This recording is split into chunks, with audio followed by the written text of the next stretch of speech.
gas aksi damai. Gaskan, gaskan, gaskan, berangkat. Halo, selamat pagi semuanya. Balik lagi bersama channelnya Omo.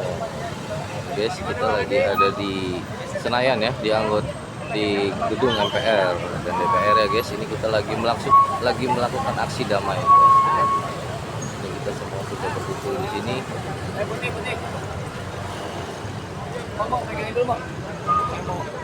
Oke guys ya. Ini kondisi terkini di gedung MPR DPR.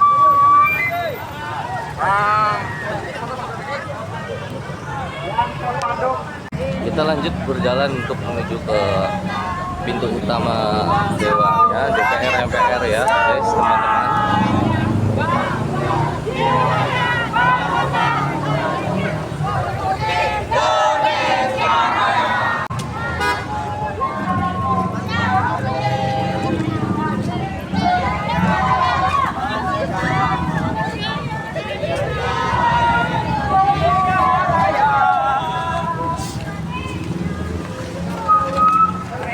Hiduplah tanahku, hiduplah negeriku, bangsaku, rakyatku semuanya.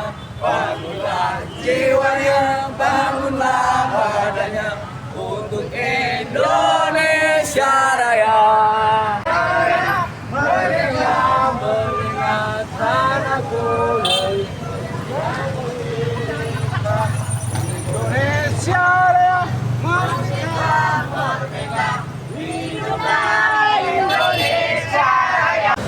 Ini suasana kita aksi demo ya guys. Kita sudah turun ke jalan menuju ke kantor DPRD dan MPR ya guys, teman-teman.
Baik teman-teman, terima kasih. Selamat pagi semuanya. Assalamualaikum warahmatullahi wabarakatuh.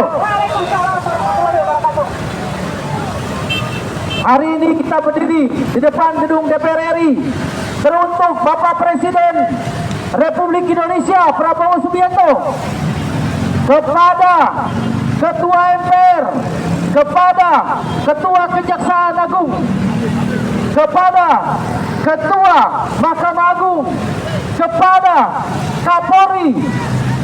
Kami hari ini berkumpul di gedung kami untuk menuntut kemerdekaan, untuk menuntut kebebasan 7 narapidana. Takbir! Takbir! Takbir! Baik teman-teman, berjuang turun bersama para pejuang-pejuang, para buruh, para petani, para mahasiswa. Silakan Kak Putri, gas.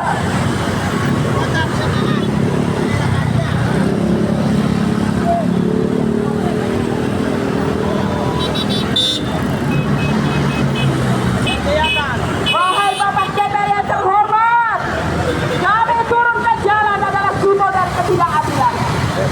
Mana suara gaskan, kita gaskan.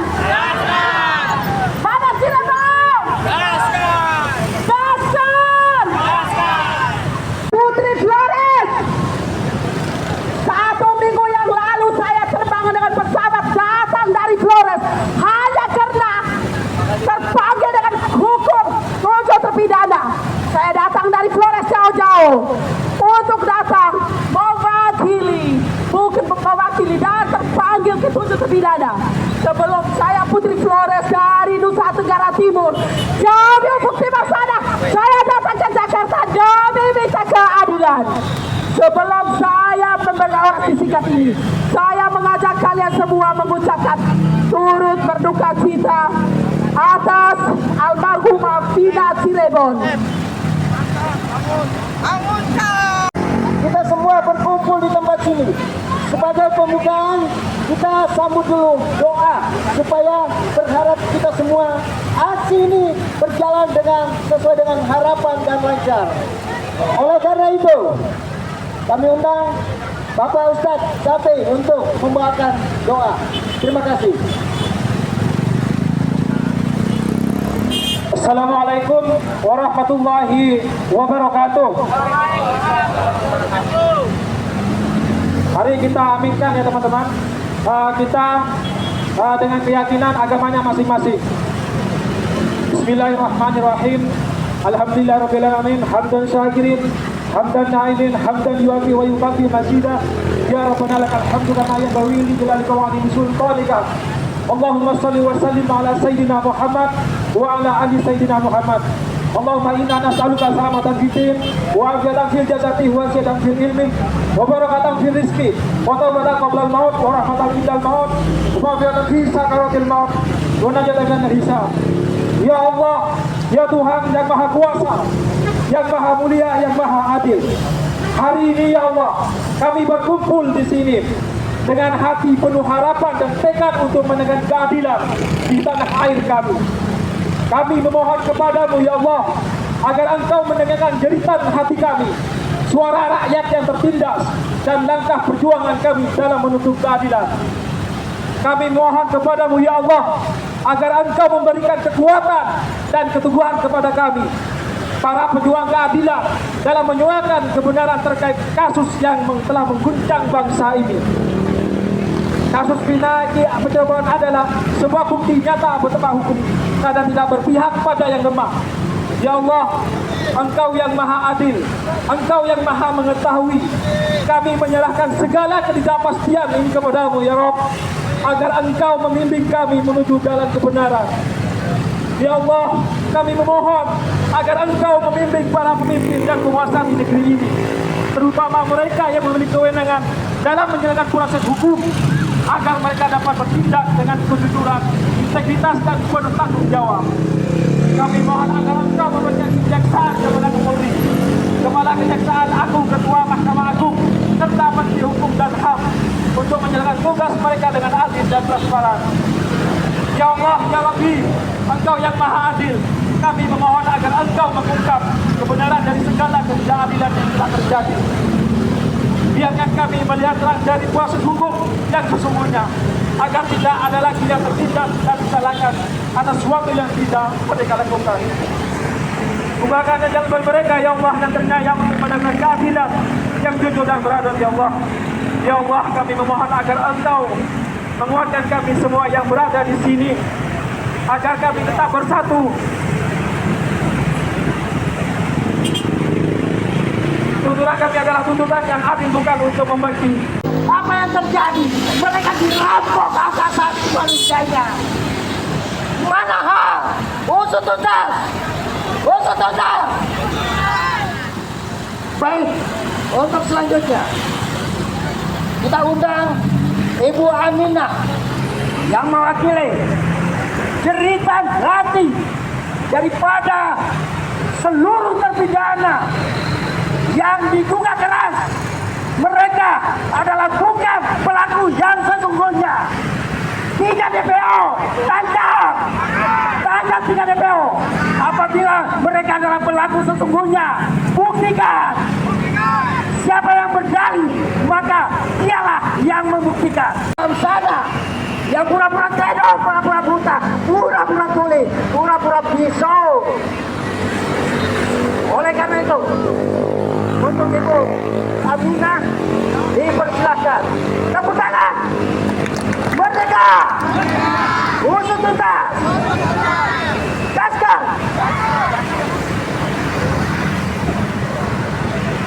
Assalamualaikum warahmatullahi wabarakatuh.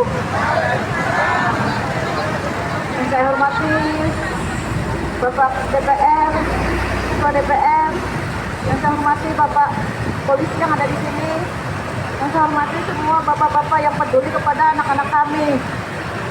Kami berterima kasih untuk semuanya.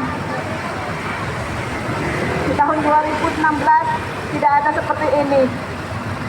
Di 2016 sangat mencekam. Anak-anak kami dituduh sebagai pembunuh. Anak-anak kami difitnah. Mereka sebagai geng motor. Sedangkan anak-anak kami bukan geng motor. Anak-anak kami hanya beli bangunan. Mereka tidak bersalah. Mereka bukan pembunuh. Kami mohon Bapak Presiden Prabowo bantu kami. Bantu anak-anak kami untuk bebas. Kami tidak tega melihat mereka dihukum seumur hidup. Mereka juga ingin bahagia, Bapak Presiden. Kami mohon untuk semuanya, Bapak Kapolri, Bapak Jaksa, Bapak Mahkamah Agung, kami mohon bantu kami, bantu anak-anak kami. Anak-anak kami bukan pembunuh. Anak-anak kami anak-anak beli bangunan, anak-anak orang miskin. Apa yang kami banggakan untuk mereka jadi geng motor. Kami mohon pada Bapak Presiden bantu kami. Kami terima kasih pada semuanya yang telah membantu anak-anak kami, yang peduli kepada anak kami untuk tahun 2024 ini dan 2025 ini. Semoga di 2025 ini anak-anak kami bisa bebas. Amin. Amin. Semoga di hari Idul Fitri ini anak-anak kami bisa kumpul bersama keluarganya. Ya Allah, yang Maha Pengasih lagi Penyayang, kabulkanlah doa kami, doa orang tua kami, ya Allah. Terima kasih untuk semuanya, terima kasih ya Allah, ya Allah, moga-moga ya Allah, bukakanlah mata hati semuanya yang mencolongi anak-anak kami, semoga mereka mendapat hidayah. Amin ya Allah, terima kasih ya Allah. Berada kebiana. Merdeka. Gaskan. Merdeka yang sebenar-benar. Flores. Dari NTT. Dari ujung Indonesia bagian timur, teman-teman.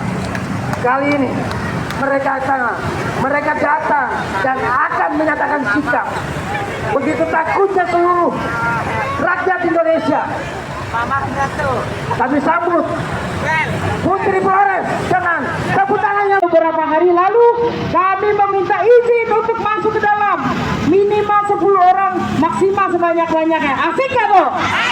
Kalau sampai nggak dikasih gimana? Kita tetap di sini, betul?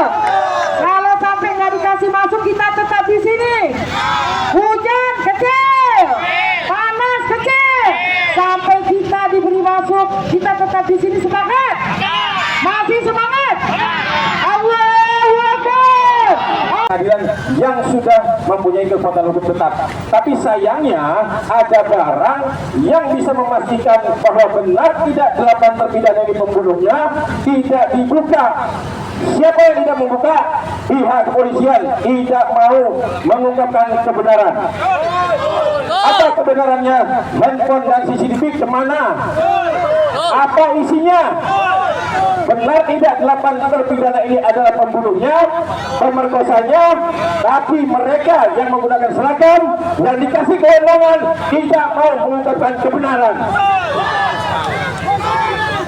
Apakah pantas mereka yang kita kasih seragam, kita kasih gaji untuk supaya mengungkapkan kebenaran, tapi justru sebaliknya, justru menyembunyikan kebenaran, dan pada akhirnya ada 8 warga negara Indonesia yang saat ini masih ada 7 berada di tempat yang ruang geraknya terbatas sampai seumur hidup.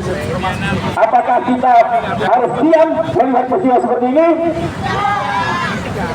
Saya sering mengatakan di dalam undang-undang polisi, jaksa, hakim, pengacara adalah penegak hukum. Tetapi menurut saya orang yang bisa disebut sebagai penegak hukum itu adalah orang yang menggunakan waktu, harta, ilmu pengetahuannya untuk melahirkan keadilan. Tapi bagi mereka, walaupun menurut undang-undang bisa disebut sebagai penegak hukum, tetapi justru faktanya orang-orang ini menyembunyikan kebenaran sehingga ada warga masyarakat rakyat Indonesia berada di dalam penjara sampai seumur hidup. Mereka tidak pantas disebut sebagai penegak hukum, tidak pantas disebutkan sebagai melindungi, mengayomi. Justru kita bertanya sekarang, apakah penegak-penegak hukum yang ada di Indonesia ini benar-benar melindungi kita, atau justru mereka menjadi ancaman bagi kita? Sekarang alhamdulillah ya, saya sejak dulu mengatakan satu-satunya cara agar bisa perkara ini terungkap kebenarannya secara sempurna, satu-satunya cara adalah Pak Presiden, Pak Prabowo membentuk tim gabungan pencari fakta. Di sini ada Bang Lufi, mana Bang Lufi?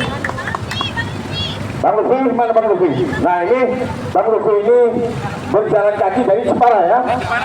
Dari Jepara hanya ingin naik Bang Lufi. Jadi Bang Lufi ini berjalan kaki ke Jakarta hanya pengen ketemu dengan Pak Prabowo.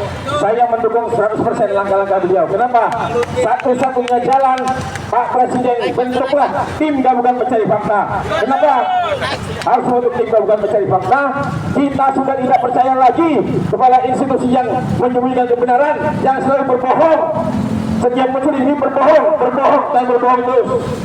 Satu-satunya jalan ya, Pak Presiden, ini kesempatan ya, ini kesempatan kepada Pak Prabowo untuk membuktikan bahwa benar beliau selaku Presiden ingin benar-benar menegakkan keadilan, ingin mengungkapkan kebenaran. Ini saatnya Pak Prabowo ya, ini saatnya Bapak bisa membuktikan bahwa Bapak benar-benar melindungi rakyat Indonesia. Ungkapkanlah kebenaran, ungkaplah kebenaran. Apa isi handphone itu?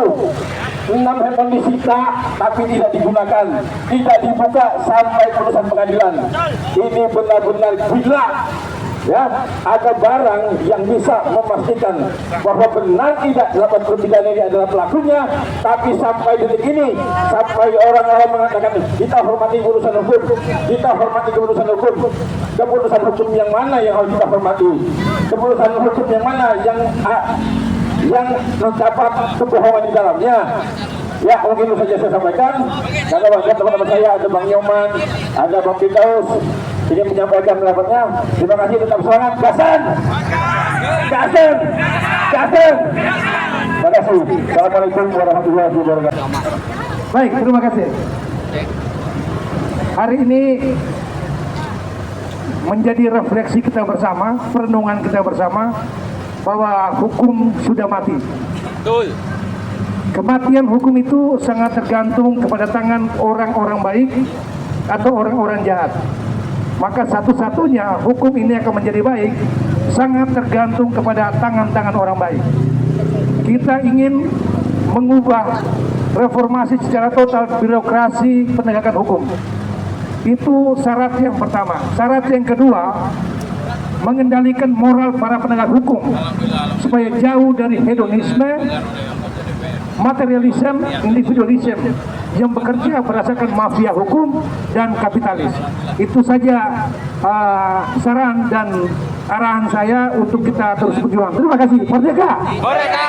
Merdeka! Merdeka! Merdeka!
Tangkap Rudiana, sekarang juga merdeka.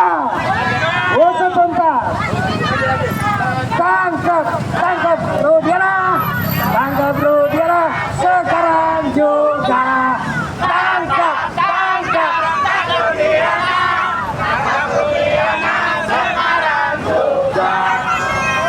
Saya minta merapat berdiri.